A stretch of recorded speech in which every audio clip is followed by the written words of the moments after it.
வணக்கம்.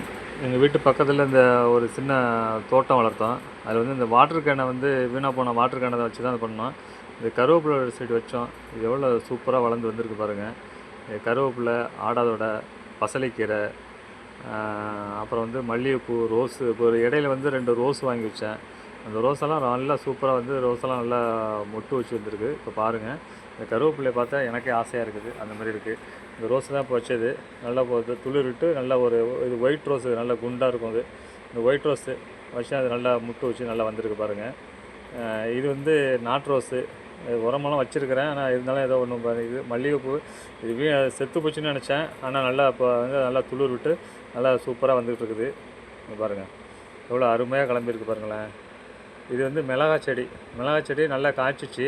அது மறுபடியும் கிள்ளி விட்டு கொஞ்சம் வெட்டி விட்டுருந்தேன். இது நல்லா துளிர் விட்டு வருது. காய்க்குமா என்னென்னு தெரில. அனைவரும் பாருங்கள். நன்றி.